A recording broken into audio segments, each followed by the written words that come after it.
papá era un niño, digamos en la década de los 20 o de los años 15 al año 20 del siglo XX, El Espectador estaba prohibido, y muy en sus inicios, ¿no?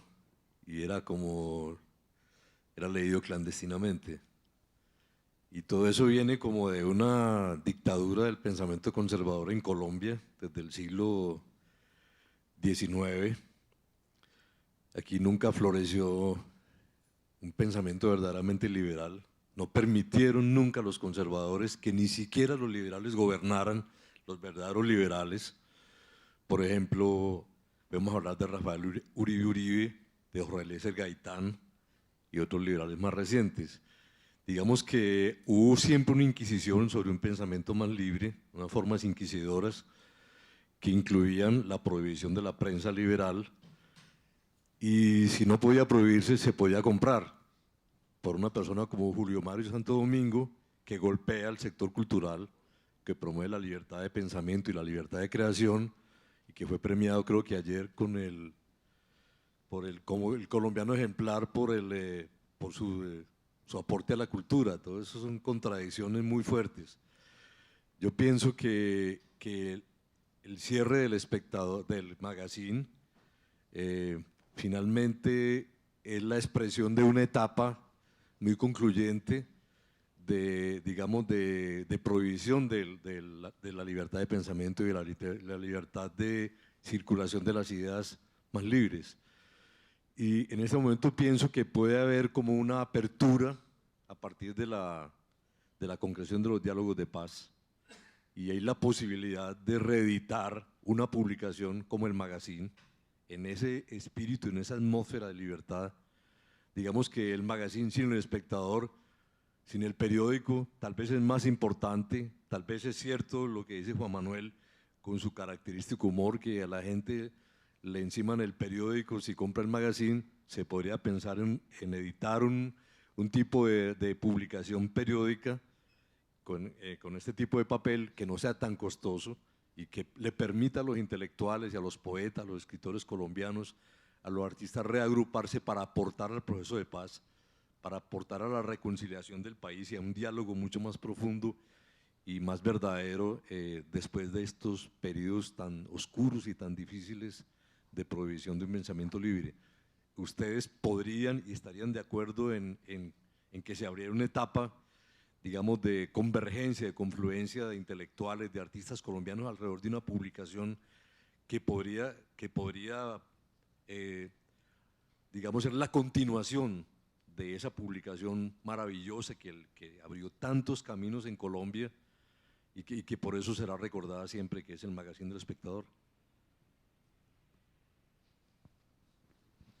Bueno, por supuesto que lo deseable sería que hubiera una convergencia, como dice Fernando, de intelectuales, de escritores, de periodistas que pudieran crear un periódico, una publicación, digámoslo, que diera continuidad a todo ese gran corpus de la cultura impresa en Colombia, no solo del magazine, de la revista Crítica, de Sábado, de lo que hizo Jorge Salamea, de lo que hicieron tantos otros con un espíritu absolutamente liberal, pero también perseguidos por la misma razón.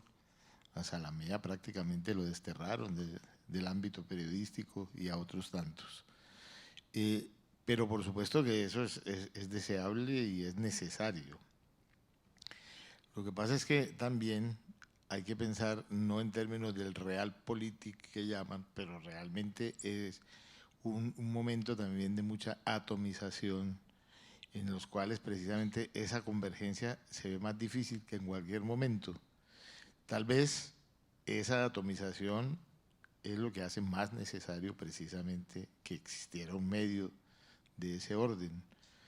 Yo en lo particular, personalmente, pues sueño con eso. Quisiera de alguna manera que si eso se posibilita, por supuesto, no dudarlo un segundo en participar y en animar en lo posible, en la medida pequeña y escasa, no de las influencias que uno pueda tener en los demás, sino en la manera de crear una interlocución con los demás para crearlo, ¿no? Y yo pienso que es precisamente un momento en que sería interesante y necesario precisamente porque yo pienso que no es gratuito el hecho de que haya un desmantelamiento paulatino de las publicaciones culturales, empezando por la de los diarios. Realmente quedan una o dos que son como los últimos mohicanos del asunto.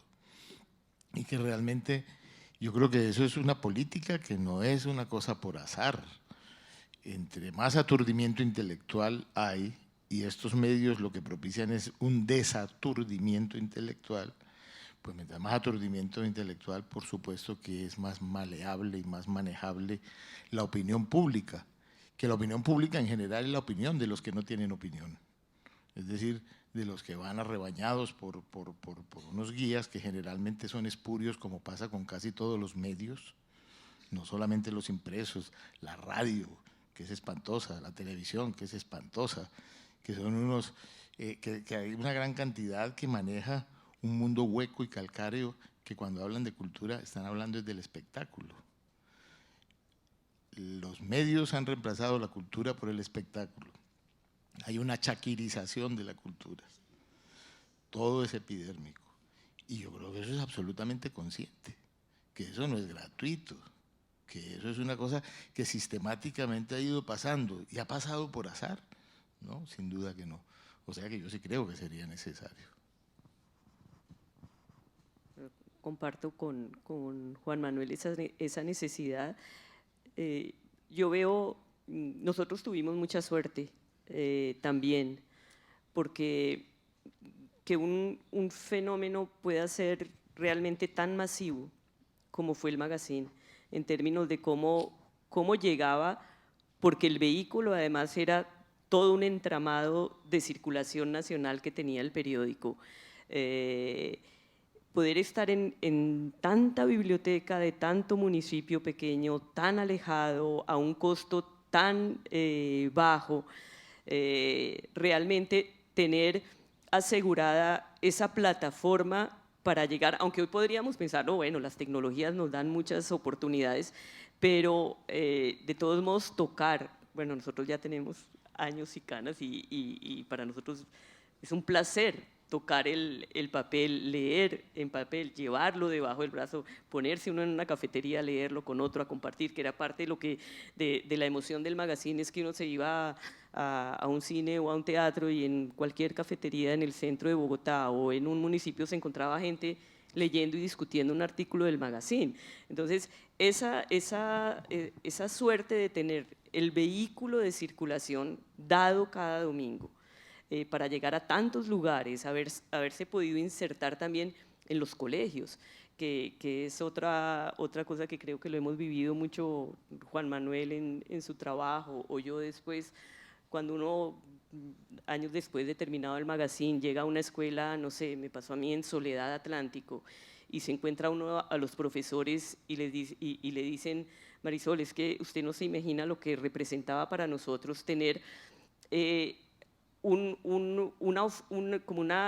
una preparación de una serie de materiales trabajados con calidad, que nos los procesaban ustedes y el equipo que lo hacía en el magazine, y que nosotros ya con mucha confianza teníamos esos materiales para trabajar con los niños. Ahora estamos muy abandonados, pero eso lo daba la posibilidad de saber que el espectador llegaba todos los domingos a Soledad Atlántico, llegaba a San José del Guaviare, llegaba a Leticia, llegaba a Mitú, y montar esa infraestructura es tremenda. Y ahí, pues bueno, es mucho lo que hay que pensar, pero es mucho el vacío también. Un poquito reincidiendo en lo que dice Marisol, yo recuerdo que cuando la gente otra vez de mercadeo nos decía que eso era una cosa elitista, que era para poca gente, para intelectuales, que eso no lo entendía nadie, sencillamente porque no lo entendían ellos, cosa que era evidente.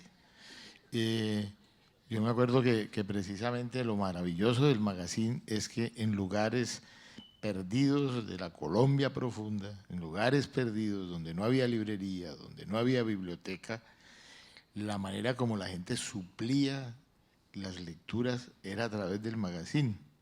En esas escuelas donde atesoran todavía los magazines, a mí me tocó en Monpós, que tenían todos los magazines, ¿no?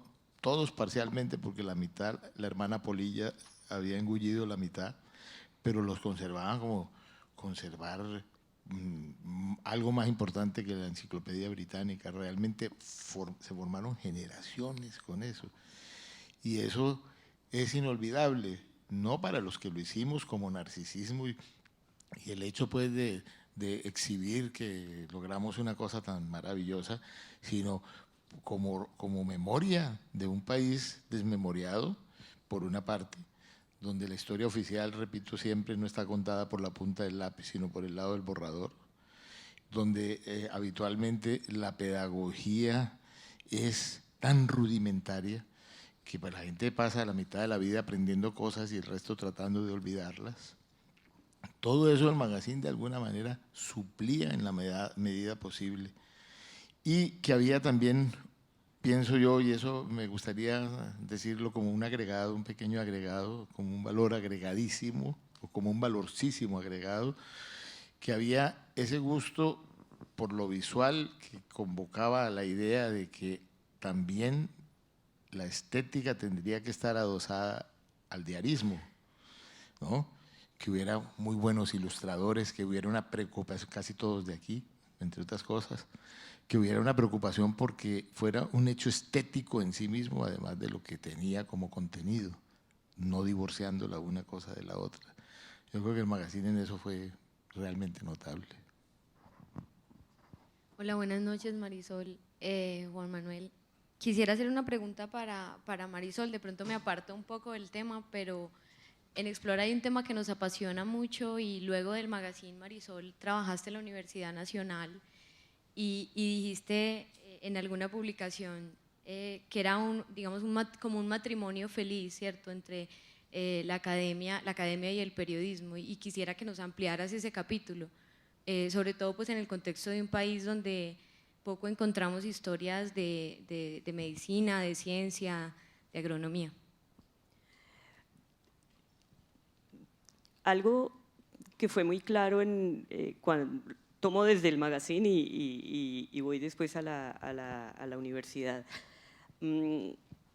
Cuando se hace este cambio de formato, eso es el año 83, y quienes empezamos a trabajar en el magazine, que veníamos de las universidades, que nos interesaban los temas de la política nacional, la política internacional, la sociología, la antropología, empezamos a estrechar muchísimo los lazos con los académicos, pero haciendo un trabajo de diálogo de lenguajes con mucho respeto.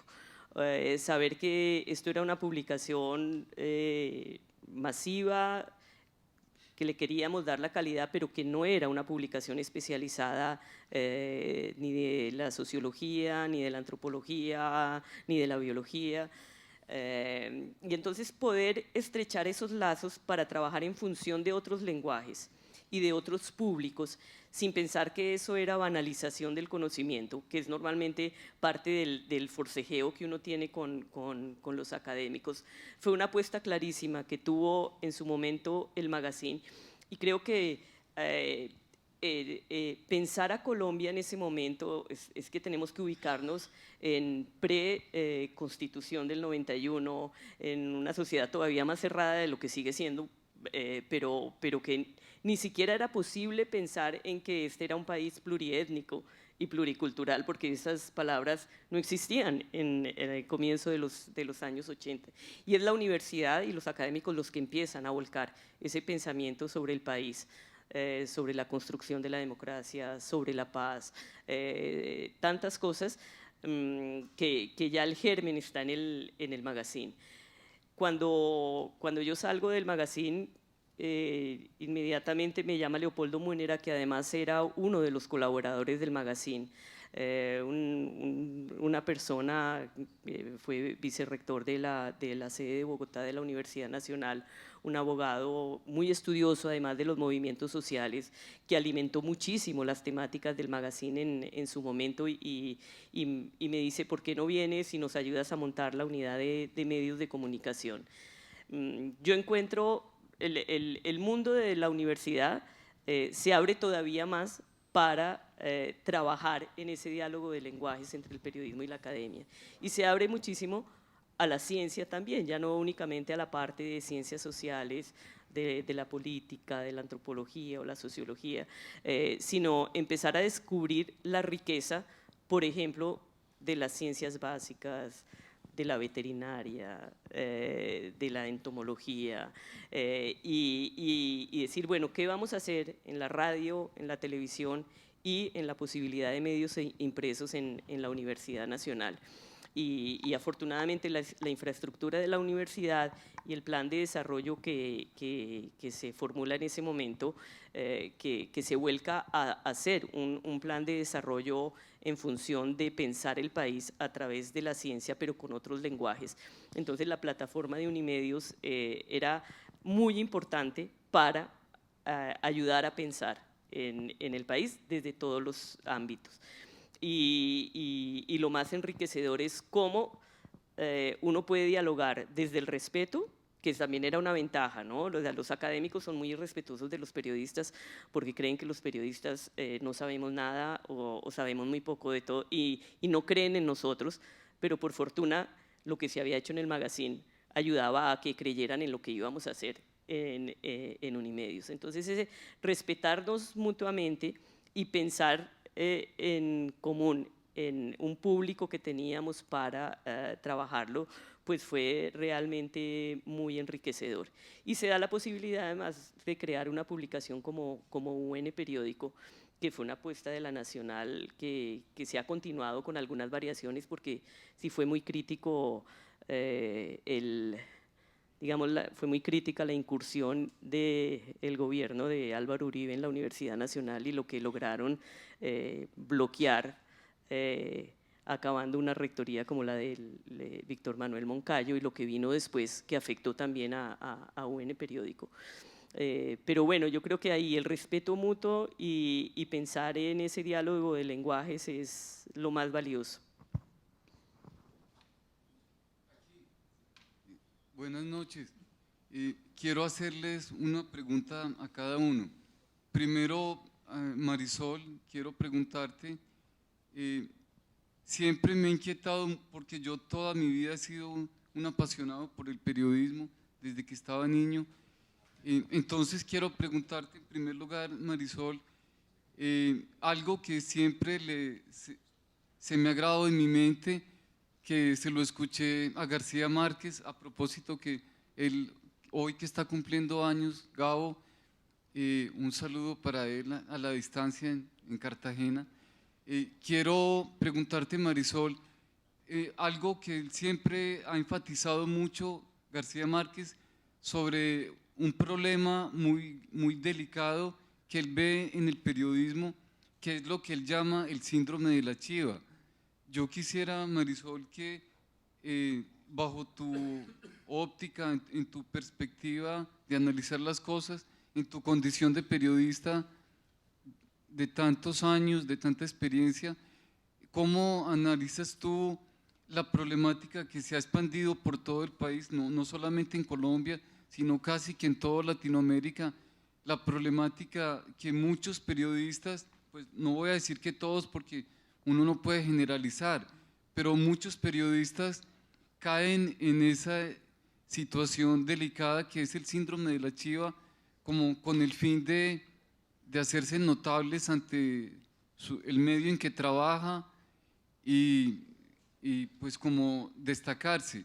Esa pregunta para vos, Marisol, y para el poeta Juan Manuel Roca, quiero preguntarte otro problema también delicado, pues todos toda la vida hemos oído decir que el periodismo es el cuarto poder, pero bueno, esa expresión que el cuarto poder, que el periodismo es el cuarto poder, podría ser importante si se supiera canalizar, pero yo veo que por lo menos en nuestro país, en Colombia, no se ha sabido cómo canalizar ni interpretar esa expresión de que el periodismo es el cuarto poder, en el sentido que muchos periodistas se convierten en idiotas útiles del sistema de gobierno.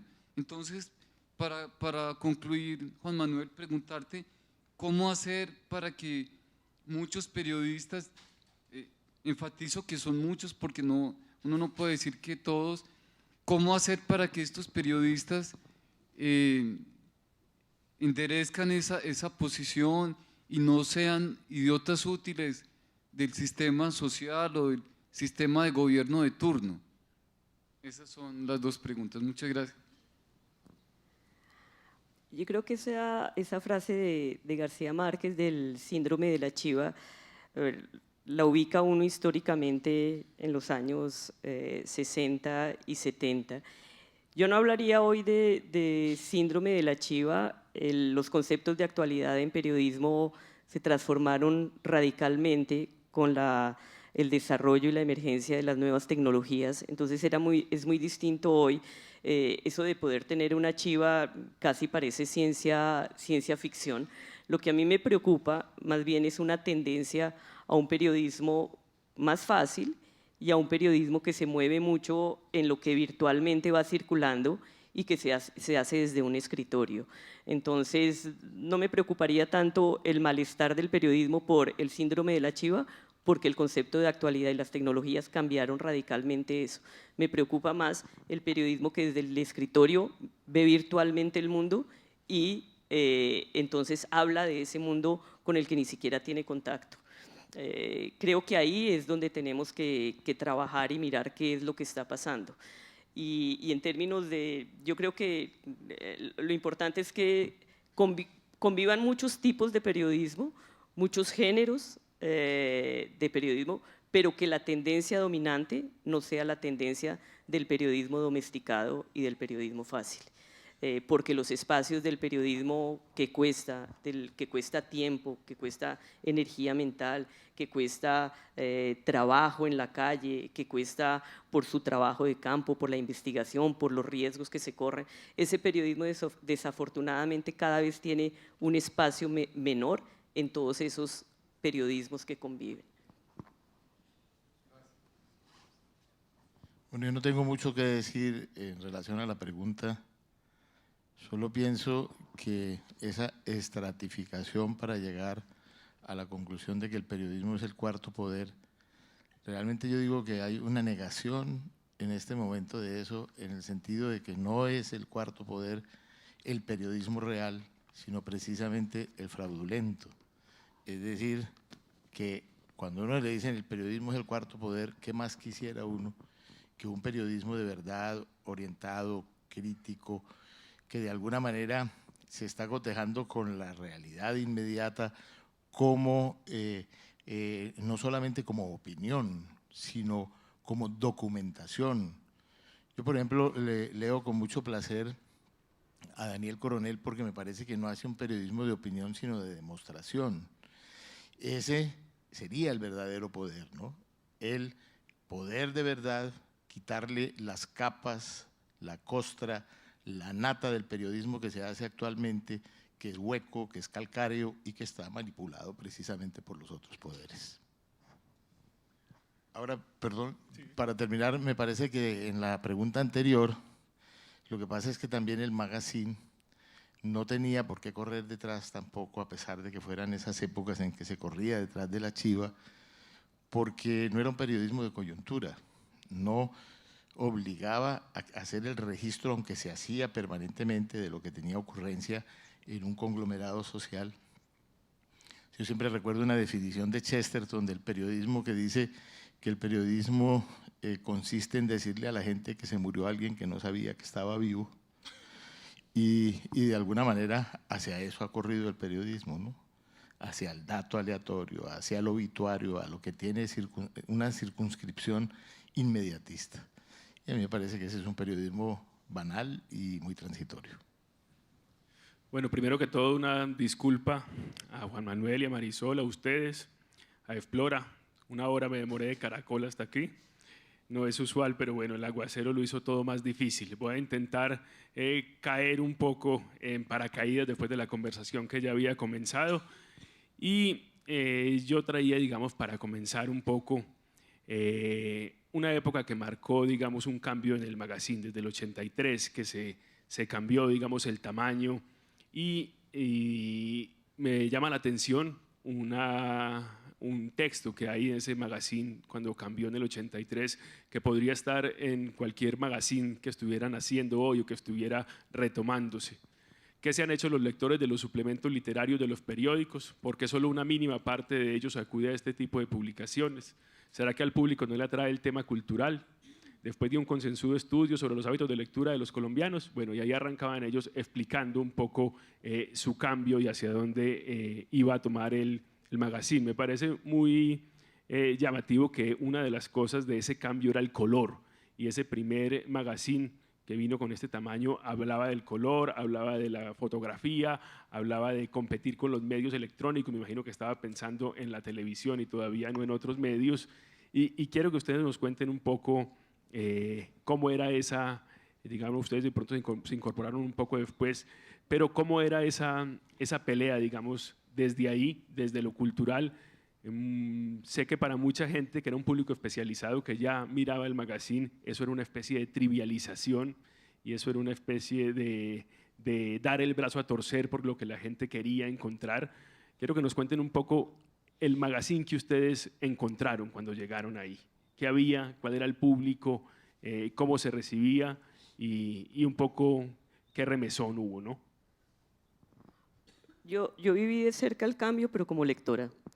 Y me incorporé al magazine cuando ya tenía más o menos 10 meses o un año de haber hecho su transformación. Pero lo que sí se vivía muy claro en el periódico es desde la experiencia de lo que era el suplemento en ese momento. Eran unas 16 páginas que estaban, digamos, como muy rígidas en términos de unas secciones asignadas, por decirlo así, a unos columnistas ya instalados, repitiéndose, si se quiere, en sus temáticas, con muy pocos colaboradores activos, con, digamos, no unos criterios o unas apuestas tan claras por ir afuera a buscar y traer. Con Juan Manuel decíamos mucho, o sea, nosotros tenemos a cargo el magazine, pero el magazine lo que es una gran pararedacción por la multiplicidad de colaboradores que estaban siempre sugiriendo qué hacer.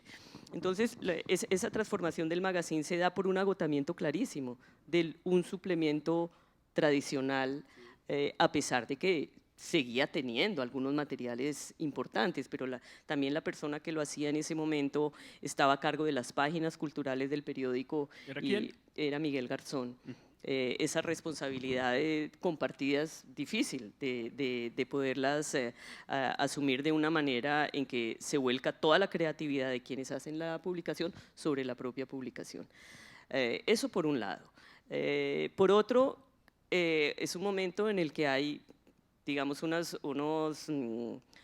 nuevas temáticas por pensar, en que la fotografía cobra importancia. Las mismas personas que estuvieron a cargo de pensar ese nuevo magazine venían, Carlos Duque venía del diseño gráfico y estuvo ahí. Entonces, por supuesto, ahí también hay una vocación y unas habilidades y esto tenemos que hacer una revolución acá. Estaba Fernando Cano esencialmente es fotógrafo también.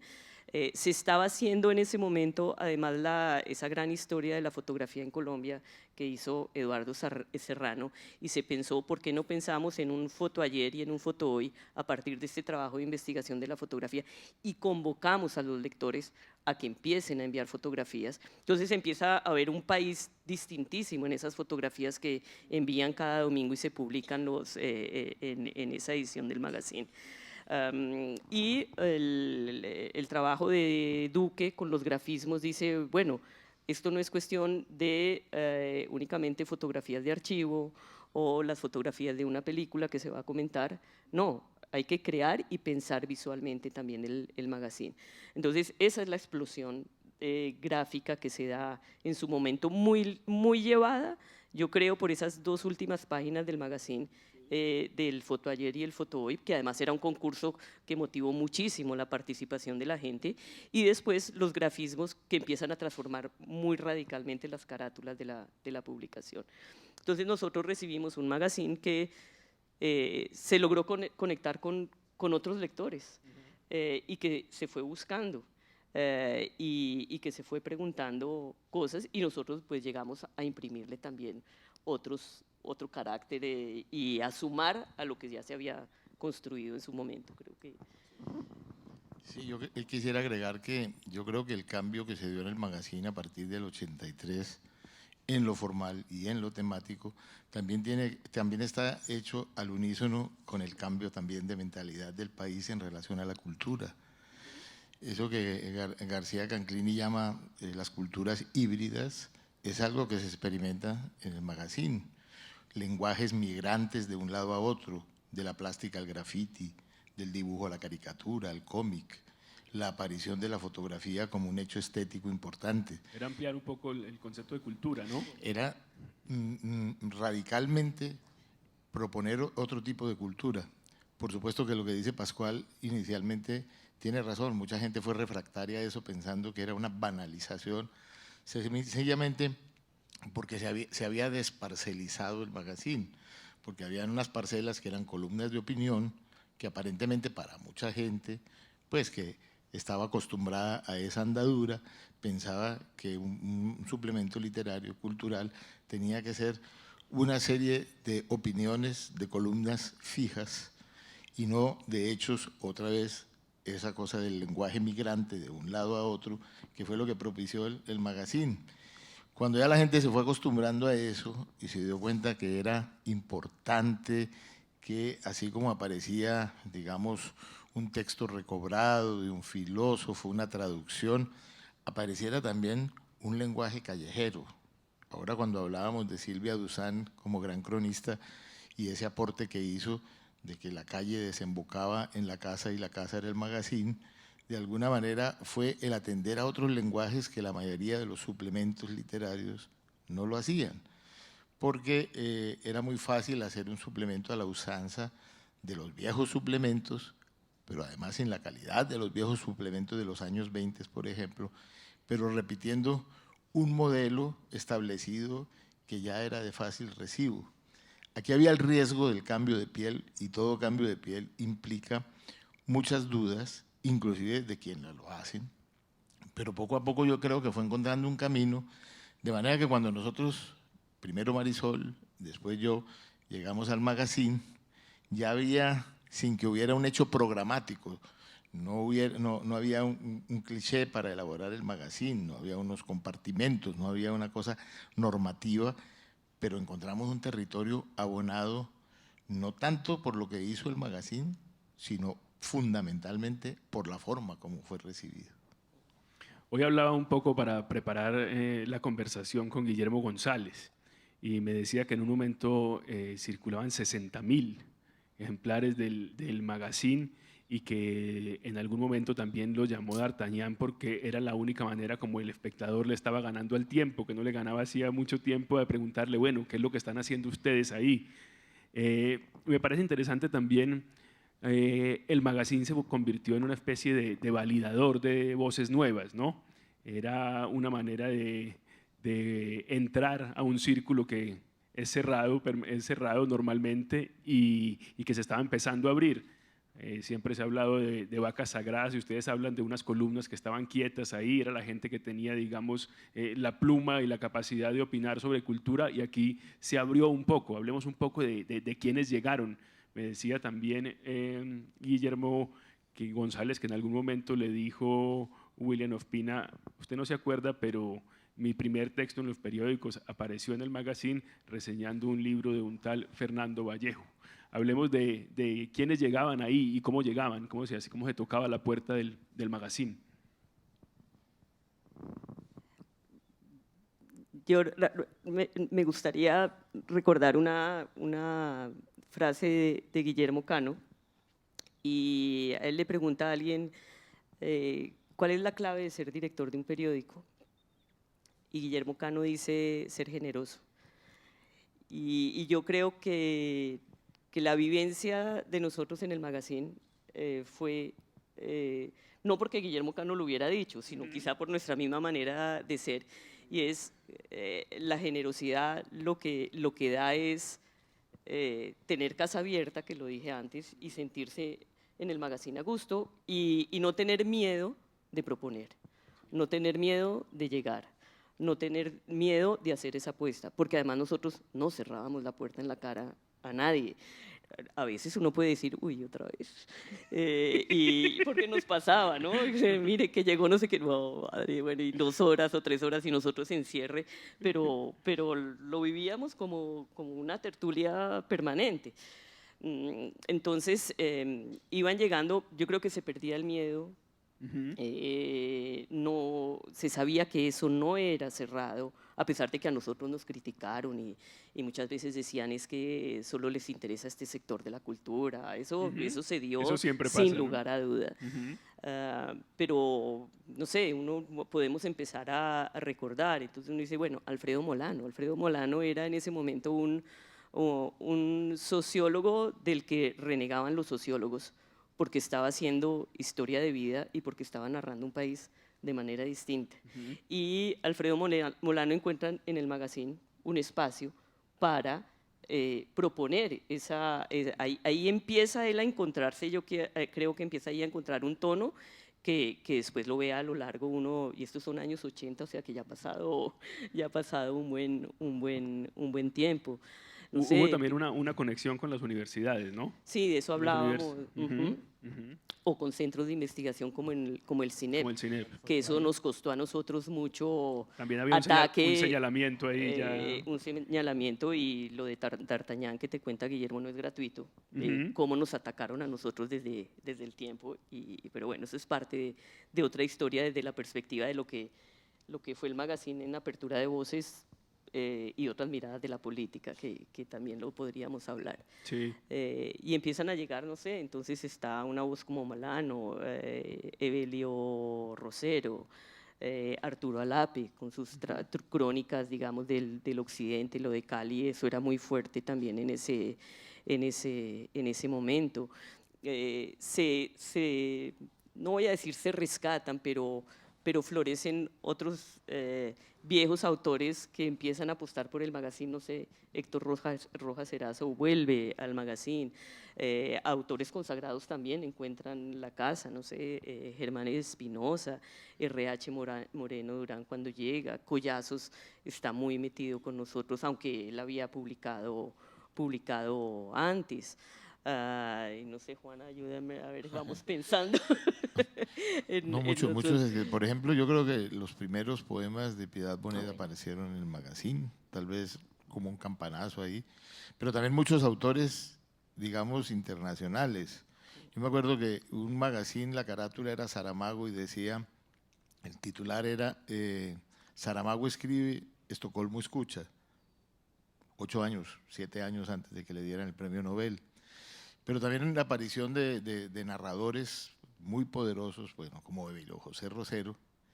El otro día hablando con Evelio, él mandó sus primeros cuentos en la época en que en el Magazine, que era la época de Gogh, había una sección que se llamaba Dan ganas de llorar.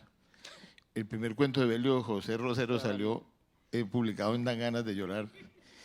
Y sin embargo, lo que demuestra que es un escritor de verdad, pues no se puso a llorar, sino a corregir, que es un mecanismo mucho mejor para un escritor.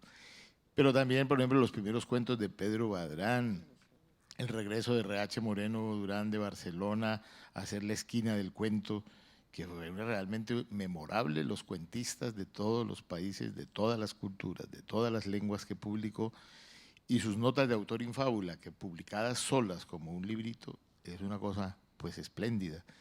La reactualización de alguien que solamente volvió a tener existencia durante la existencia misma del magazine, que ahora volvió a desaparecer, que es un extraordinario narrador, que es René Rebetés, que había vivido tanto tiempo en México, que su libro La Nueva Prehistoria y su cuento, ese mismo, pues son los únicos cuentos de ciencia ficción que aparecen en la antología que hizo Borges, con unos elogios que no son desmesurados, sino realmente certeros.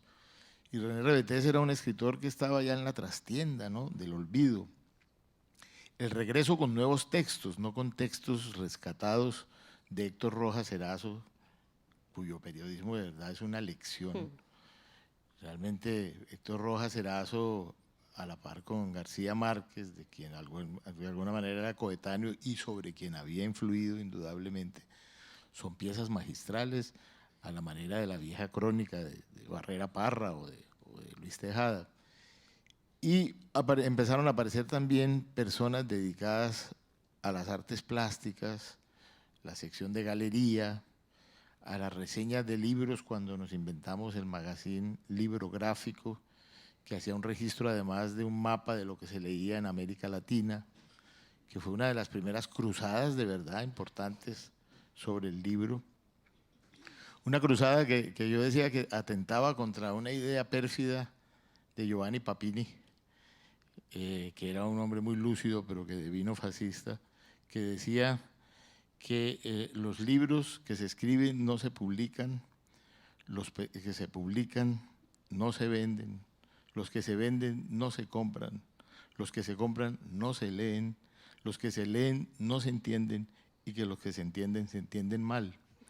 Nosotros intentamos una cruzada para que el libro se publicara, se comprara, se leyera, se entendiera y ojalá se entendiera bien a través de los comentaristas, de los reseñadores que realmente eran de primer rango estético.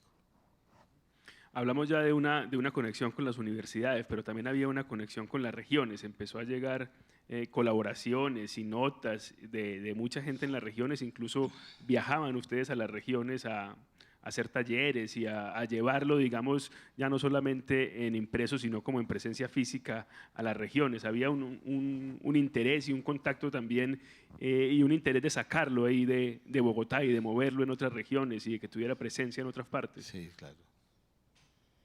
Yo creo que, por ejemplo, la primera página de poesía que se publicó en el magazine de esa sección fue Marin Sorescu, el gran poeta rumano, extraordinario poeta, hasta ese momento desconocido o medianamente conocido y no traducido en Colombia. Y a la semana siguiente era un poeta desconocido de Cereté, por lo cual nos ganábamos muchas protestas de decir, pero ¿cómo van a equiparar al maestro Sorescu con un poeta de Cereté? O sea que en ese grado de apertura, digamos que ese eclecticismo sano fue lo que hizo que muchas veces nos interesáramos muchísimo en lo que pasaba en las regiones. Es decir, que era un magazine que era pensado ni siquiera desde Bogotá, desde el país en su totalidad, pero pensado para el país en su totalidad. No era para Bogotá, no era para Medellín, no era para las grandes capitales, era en general para el país. Y eso fue creando una serie de escritores que fueron apareciendo paulatinamente desde las regiones, Jorge García Usta, escritores de crónica, y a partir de ahí apareció una cosa que yo creo que sí había existido en el magazine, pero se fue consolidando, que es el género testimonial. Yo recuerdo mucho, por ejemplo, una entrevista testimonio que hizo precisamente Marisol con un indígena, no recuerdo el nombre, pero que era alguien discípulo de Quintín Lame, y que era un deslumbramiento. ¿Cómo se llamaba? Escolástico de Ocuara. Escolástico de Ocuara. Bueno, No, pues con el nombre tenía ya. Un nombrecito maravilloso, y había sido conocido de Quintín Lame. Entonces el perfil que él trata de esa leyenda pues, de nuestra cultura indígena, pues es realmente maravilloso. Y todo eso es atendiendo a testimonios. Otra cosa que era un género que en los suplementos no aparecía, porque el testimonio de un indio por allá, del Cauca, de Paez, no sé qué, eso no le merecía ninguna atención a los periódicos. De manera que eso fue creo yo, un paso muy interesante también. Hay una cosa interesante y es la independencia del magazine con el periódico. Yo leí algunas cosas del magazine y en un momento pensaba, el espectador era simplemente el medio para repartirlo de alguna manera, porque ustedes hacían lo que les daba la gana en el magazine. Hablemos un poco de esa relación, cómo funcionaba. Ya hablaste de la generosidad del director, pero me imagino que había un recelo también de alguna gente, no del director, pero desde el periódico se tenía que mirar el magazine como, bueno, ¿y aquellos qué hacen? Simplemente meten su magazine en el periódico sirve para repartirlo. ¿Cómo era esa relación? Y se les va la mano a veces. El Espectador en general es un periódico bastante respetuoso de su gente y de sus redactores, de sus periodistas, y mucha confianza, ¿no? Mucho respeto y mucha confianza. Entonces yo creo que nosotros teníamos eso, no la ganamos, y de alguna manera el periódico sabía que ahí había eso que algunos llaman como las zonas vías, como las vías libres de expresión dentro de los propios medios, y que floreciera, pues era importante también. Tenían una licencia especial, ¿no? No sé si especial, pero bueno, sabía que ahí algo estaba pasando, que ahí había una conexión muy grande con el país, que ahí había muchísimos colaboradores que estaban ahí y que lo hacían con todo el placer. Entonces sí teníamos, Juan Manuel lo comentaba antes, una total independencia. Yo el único recuerdo que tengo de una palabra de Guillermo Cano, y comprendo por qué lo dijo en su momento, fue pocos días antes de que lo asesinaran. Me dijo, Sol, ese magazine hay que cuidarlo. Pero hay que cuidarlo, era eso. Es tan importante que seamos muy responsables con lo que hacemos. El magazine realmente estaba abriendo a voces que eran fuertes y que el país no sabía cómo recibirlas y que no entendía por qué en un medio tradicional como El Espectador, con todos los grandes valores que tiene ese periódico, podía estar ahí hablando quien estaba hablando. O sea, ¿por qué puede escribir ahí Vera Grave cuando Vera Grave está en la guerrilla y le publican a Vera Grave? Pero era el momento en que teníamos que pensar en que empezaba un proceso de paz y había que dialogar, o se podía pensar, podían empezar esas voces a trabajar. Pero teníamos la herencia del Estatuto de Seguridad encima. Entonces era como en ese sentido, ¿no? Pero hubo independencia en las opciones de abrir a voces políticas, y hubo total independencia en que nunca se nos impuso un artículo de alguna vaca sagrada de la literatura o de las artes, o de los mismos colaboradores o columnistas del periódico, que también pasa, ¿no? O sea, hay que publicarle este texto a Pepito Pérez. Oye, el tema era la cultura, la literatura, los libros, pero la política fue, el periodismo, digamos, de largo aliento, pero la política fue cogiendo también una importancia, así fuera tocada, digamos, desde esos ámbitos. Hablemos un poco del tema político, y yo creo que al ejército en su momento le preocupaba el dominical, a la derecha le preocupaba el dominical. Hablemos de si en un momento ustedes dejaron de pensar tanto en la cultura y comenzaron a pensar un poco más en la política, si se dieron cuenta que eso había tomado una dimensión política que no imaginaban, o si esa dimensión política sí la pensaron desde el principio.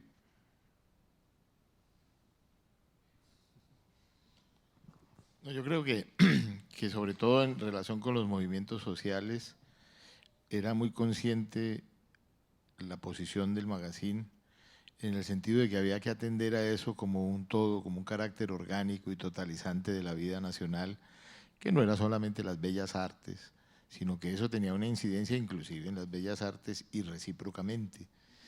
Y entonces eso tuvo cada vez un espacio mayor, y en momentos de verdad muy riesgosos. Yo pienso que la única vez en que creo que dudamos de un titular fue con lo del Palacio de Justicia, que era ¿para qué palacio sin justicia?, lo cual podía sonar absolutamente subversivo. Pero yo creo que el grado de permisividad que había era precisamente porque todo era sopesado de una manera que la argumentación, la documentación respondían no a un aparato sensacionalista, sino al deseo de descifrar lo que nos pasaba como parte de una comunidad. De manera que eso sí fue como un leitmotiv y como una cosa permanente a lo largo del magazine. Y tanto que en los 3 tomos que hizo la Universidad de Antioquia, precisamente hay un libro, uno de los 3 tomos es fundamentalmente tratando esos temas, ¿no? Y yo creo que en eso también al peor periodismo nacional, acrítico y conservador, le repugnaba. Yo recuerdo cuando hicimos el dossier del anarquismo, que María Mercedes Carranza me dijo que D'Artagnan, otra vez citamos a ese personaje como si fuera Albert Camus, quién sabe qué, pero la vida es así, le dijo, esa gente del Espectador está loca, y eso del magazine ni se diga, un magazine sobre el anarquismo, ¿a quién se le ocurre eso? Y María Mercedes le dijo, pues se les ha debido ocurrir a ustedes antes, porque es muy interesante. Pero entonces había como esa mirada también de que ahí pasaba una cosa subversiva y terrible, que vista ahora uno se da cuenta que no era más que la respuesta a una realidad que era subversiva y terrible. Yo recuerdo mucho un magazine cuando hubo uno de los congresos de derechos humanos, cuando el presidente del Comité de Derechos Humanos era Alfredo Vázquez Carrizosa. Fue un congreso en el que había fácilmente 5.000 personas que estaban afectadas por la violencia, por lo que pasaba en ese momento. Y el texto o el discurso, porque fue un discurso de Vázquez Carrizosa en ese congreso, él lo tituló "Está corriendo sangre, demasiada sangre".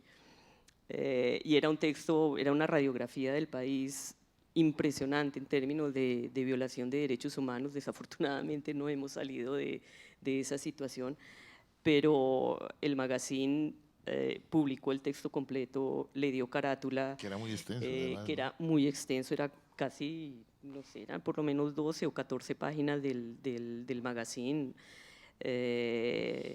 Y eso nos costó críticas muy fuertes, muy fuertes, pero mostró que había que hablar de esos temas en el país.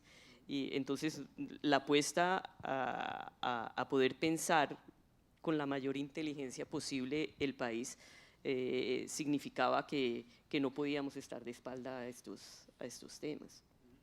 Bueno, ya me dicen que ustedes tienen que ir partiendo porque viajan hoy mismo. Yo lo último que les quería preguntar es el tema de la polémica. ¿Qué tan importante era la polémica, plantear discusiones en el magazine? Y si se hacía también, hay veces, bueno, planteemos esta pelea, o si esas peleas surgían espontáneamente. ¿Qué tan importante era hacer preguntas que se sabía iban a tener respuestas fuertes y contrarias? ¿Les gustaba pelear? ¿Buscaban pleito? Por supuesto. A ver, yo creo que la polémica siempre ha sido una cosa necesaria y que en los términos en que se planteaba en el magazine, a veces una concepción sobre una obra plástica encontrada con otra, casi como la mejilla y la bofetada, ¿no? Alguien que pensaba de una manera, alguien de otra, pues era una constante que no siempre era buscada, sino que en la andadura de lo que va ocurriendo va pasando eso. Lamentablemente la polémica desapareció porque fue, digamos, fue cambiada la polémica por la autofagia, ¿no? Esto es un país que se devora a sí mismo y que nos pasamos a manteles los unos a los otros, un país pirañero y caníbal en el cual la polémica no existe. No hay la más mínima polémica en el país porque el instrumental de la polémica, que es un aparato crítico, reflexivo, desapareció para reemplazarlo por el insulto, etc. En el magazine, las polémicas que yo recuerdo, que no fueron muchas, yo recuerdo que a veces era también directamente la polémica con el polemizado. Por ejemplo, una entrevista que a mí me parece espantosa que hacía Ana María Escayón con Alejandro Obregón, que a mí me parecía deplorable, pero era necesario también ver qué pensaba alguien desde la plástica, casi que maltratando al entrevistado, que era Alejandro Obregón, que por supuesto envolvía las preguntas y las devolvía de una manera graciosa, como en un ping-pong donde recibía una pelota violenta y él la volvía más, la dulcificaba. Pero eso pasaba en el cuerpo del magazine sin que se pensara mucho en que vamos a intentar crear una polémica, como se hace ahora, que muchas veces es, vamos a poner a polemizar a dos personas sin que tengan el más mínimo interés. Pero yo creo que no fue como una cosa muy central, ¿no? Como algo que fuera muy protagónico, muy importante. Se polemizaba a veces más en las cartas del lector. Ahí sí había un desfogue y a veces ya había comienzos de lo que pasa ahora, ¿no?